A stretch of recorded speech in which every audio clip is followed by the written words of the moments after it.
July 20th, 1973. Hong Kong. The sun rises over Kowloon Tong, casting golden light across the city that made Bruce Lee a god. In his home on Cumberland Road, Bruce Lee wakes up for the last time. He doesn't know it yet. None of us did. He's 32 years old, at the absolute peak of his power. Enter the Dragon is about to explode across the world. He's negotiating his next film. His body is a weapon, his mind sharper than ever. Everything he dreamed of, everything he fought for, is finally coming true. But in less than 24 hours, Bruce Lee will be gone. And the world will never be the same. This is the story of his final day. The truth behind the mystery, the moments that Hollywood tried to erase. This is what really happened. That morning, Bruce wakes around 9 a.m. His wife Linda and their 2 children, Brandon and Shannon, are with him. The house is peaceful. Bruce has been working intensely on Game of Death, his passion project. A film that will showcase his philosophy, his art, his soul. But lately, something has been wrong. Bruce has been experiencing headaches, dizziness, strange episodes. Just 2 months earlier, in May 1973, he collapsed during a dubbing session. He was rushed to the hospital. Doctors found cerebral edema, swelling of the brain. They saved him. He recovered. But the warning signs were there. Bruce being Bruce, he didn't slow down. He said, "If you love life, don't waste time, for time is what life is made up of." He lived by those words. Every second mattered. Rest was not in his vocabulary. That morning, he eats a light breakfast. He's always been disciplined about his diet, high protein, low fat, constant hydration. He trains even on his rest days. His body is a temple, and he worships at the altar of perfection. Around 10:30 a.m., Bruce sits down to discuss the script for Game of Death with Raymond Chow, the head of Golden Harvest Studios. They talk for hours. Bruce is animated, passionate. He sees this film as his masterpiece. He wants to express the deepest truths of Jeet Kune Do on screen. He tells Raymond, in martial arts, the key is not to add more, but to take away what is unnecessary. This philosophy runs through everything he does. Strip away the excess, find the essence, be pure. By early afternoon, Bruce is restless. He's a man of action. Sitting still doesn't suit him. He decides to meet with Betty Ting Pei, a Taiwanese actress who's been cast in Game of Death. They need to discuss her scenes. Around 2 p.m., Bruce and Raymond Chow drive to Betty's apartment in Kowloon. It's a modest place, nothing fancy. Betty greets them warmly. The 3 of them sit down to talk about the script, the filming schedule, the vision for the movie. Bruce is excited. He talks about philosophy, about movement, about truth. He says, knowing is not enough, we must apply. Willing is not enough, we must do. These aren't just words to him, they're commands, principles carved into his soul. The meeting goes well. Bruce is in good spirits. He's always been charismatic, magnetic. When he talks, people listen. When he moves, people watch. He's more than a man, he's a force. Around 7 p.m., Bruce starts to feel unwell. He complains of a headache. It's sharp, throbbing. Betty offers him Equagesic, a painkiller that contains aspirin and a muscle relaxant. Bruce takes it without hesitation. He's taken pills before. He's had headaches before. This seems like nothing. He lies down on Betty's bed to rest. Just for a little while, he says, the headache should pass. Raymond Chow leaves to attend another meeting. He plans to return later with Bruce to have dinner with a movie producer. Betty lets Bruce sleep. The apartment is quiet. Outside, Hong Kong hums with life. Inside, Bruce Lee drifts into unconsciousness. Hours pass. 8 p.m., 9 p.m. Betty tries to wake Bruce for dinner.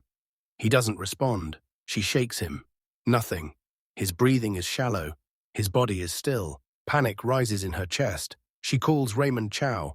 He rushes back. When he sees Bruce, his face goes pale. They call an ambulance. The minutes stretch like years. The paramedics arrive. They try to revive him. No pulse. They rush him to Queen Elizabeth Hospital. Doctors swarm around him. They try everything. Adrenaline, CPR, electric shocks.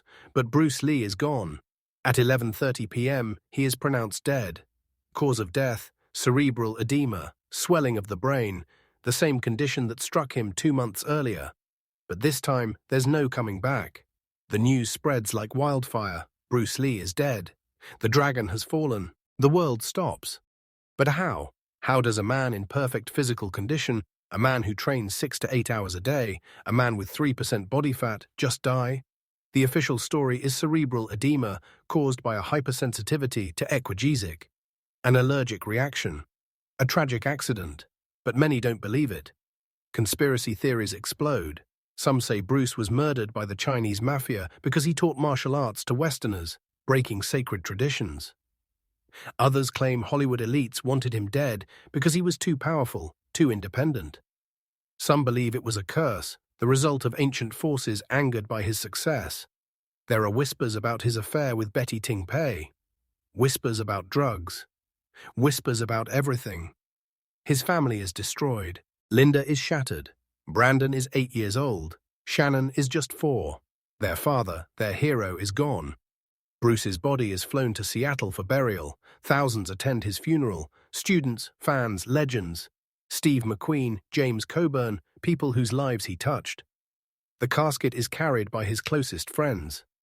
Pallbearers include his students, men who learned not just how to fight, but how to live. He is buried in Lakeview Cemetery. His gravestone reads, "Your inspiration continues to guide us toward our personal liberation." Years later, his son Brandon Lee will be buried beside him after his own tragic death on the set of The Crow. Father and son, legends both, rest together. To this day, Bruce Lee's death remains controversial. Medical experts have debated it for decades. Some believe it was truly an allergic reaction. Others think it was heat stroke, overexertion, or an undiagnosed condition.